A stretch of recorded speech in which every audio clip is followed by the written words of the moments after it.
अब जरा राजनीतिक वास्तविकता की भी तरफ एक बार नजर डाल लेते हैं। लगभग 1.5 साल पहले अगर चले तो किसान आंदोलन पार्ट 1 का अंत हुआ था और प्रधानमंत्री मोदी ने 19 नवंबर 2021 को 3 कृषि कानून को वापस लेने की घोषणा भी की थी। और इसके ठीक बाद यानी फरवरी-मार्च 2022 में 5 राज्यों के चुनाव थे। उत्तराखंड का था, उत्तर प्रदेश का था, गोवा का था, मणिपुर का था और पंजाब का था। इन तमाम विधानसभाओं में चुनाव हुए थे। किसानों ने इन चुनाव में बीजेपी के बहिष्कार की घोषणा तक की थी, लेकिन किसानों की इस अपील की जनता पर कोई असर नहीं पड़ा था। बीजेपी ने इनमें से 4 राज्यों उत्तर प्रदेश, उत्तराखंड, मणिपुर, गोवा में सफलता हासिल की थी। पंजाब में आम आदमी पार्टी को बड़ी जीत हासिल हुई थी और किसान आंदोलन इस बार फिर पंजाब सेंट्रिक हो रहा है। और ऐसे में ये हो सकता है कि लोकसभा चुनाव में बीजेपी को पंजाब की 13 लोकसभा सीटों पर काफी मुश्किलों का सामना करना पड़े। यहां तक कि शायद जीत तो बहुत दूर की चीज है, वहां पर चुनाव प्रचार भी ना हो सके। लेकिन पंजाब में ऐसे भी बीजेपी का अब तक कोई स्टेक नहीं है। पंजाब की राजनीतिक जो आज अगर राजनीति को समझें, उसकी राजनीतिक व्यवस्था को भी समझें, तो कांग्रेस और आम आदमी पार्टी, शिरोमणि अकाली दल ही अभी राजनीति के इर्द गिर्द घूम रहे हैं। लेकिन सवाल यह है कि क्या इस आंदोलन से मोदी सरकार को उत्तर प्रदेश में नुकसान हो सकता है? शायद जवाब ना में आए, क्योंकि 2022 का उत्तर प्रदेश विधानसभा चुनाव किसान आंदोलन के साए में हुआ था। फिर भी भारतीय जनता पार्टी के चुनाव में कोई खासा प्रभाव देखने को नहीं मिला था। भाजपा ने 2022 के विधानसभा चुनाव में पश्चिम उत्तर प्रदेश में 15 सीटें हारने के बावजूद पूरे प्रदेश की 80 में से टोटल जो 80 सीटें हैं लोकसभा की, उसमें 64 सीटें जीती थीं।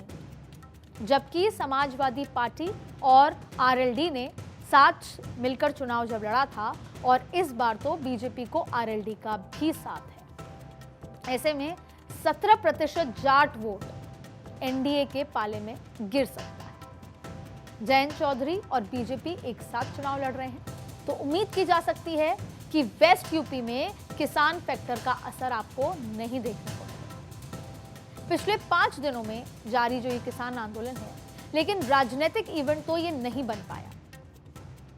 इसकी आड़ में राजनीति जो तमाम लोग हैं वो रोटियां जरूर सेक रहे हैं, लेकिन कहीं ना कहीं जिस तरीके से इवेंट नजर आ रहा था कि इसको राजनीतिक इवेंट बना देंगे, वो अभी तक नजर होता या बनता नहीं आ रहा। पॉलिटिकल पार्टी अपना हित भले ही साध रही हों, लेकिन किसान और जवान के बीच आम इंसान इस आंदोलन के साइड इफेक्ट को जरूर झेल रहा है। जाम का जंजाल है, मरीज अस्पताल समय पर नहीं पहुंच पा रहा, बच्चे स्कूल समय पर नहीं जा रहे या घर बैठ जाते हैं और बॉर्डर सील कर दिए गए हैं। और आखिर इन सब राजनीतिक या घटनाक्रम के बीच में यह कहा जा सकता है कि केवल और केवल एक बार फिर आम आदमी पिस रहा है। और आखिर आम आदमी इस आंदोलन का दंश क्यों झेल रहा है? आंदोलन के साइड इफेक्ट को अब आंकड़ों से समझ लेते हैं। किसान आंदोलन पार्ट 2 से हर दिन 4000 करोड़ रुपए के नुकसान की आशंका जताई जा रही है। पिछले आंदोलन में हर दिन 3500 करोड़ का नुकसान हो चुका है। अब जो भारत बंद हुआ उस दिन 25,000 करोड़ के नुकसान का अनुमान लगाया जा रहा है। अब देखिए, अकेले उत्तर रेलवे को इस आंदोलन के कारण 891 करोड़ रुपए का राजस्व और 2200 करोड़ रुपए की कुल कमाई का नुकसान हुआ। और इस बार रेलवे को एक बार फिर करोड़ों के नुकसान का अनुमान जताया जा रहा है। माल भाड़ा बढ़ता जा रहा है।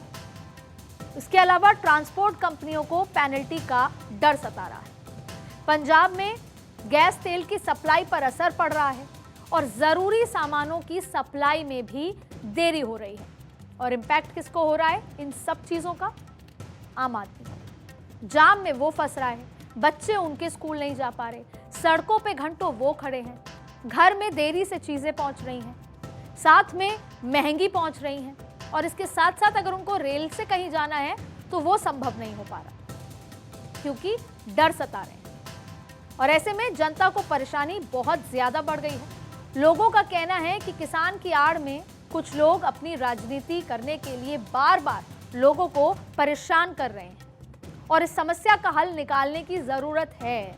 जल्द से जल्द। लोग बार बार सड़क बंद करने की कोशिश पे भी तंग आ चुके हैं। अपने घरों से निकलते हैं और फिर सड़कें बंद मिलती हैं। और ऐसे में सरकार और किसानों को चाहिए कि वो जल्द से जल्द कोई ना कोई समाधान निकालें। और ये जरूरी है, अगर खुद के लिए नहीं तो फिर जनता के लिए समाधान ढूंढने की जरूरत है। नहीं तो आर्थिक, सामाजिक और राजनीतिक स्तर पर देश को भारी नुकसान उठाना पड़ेगा।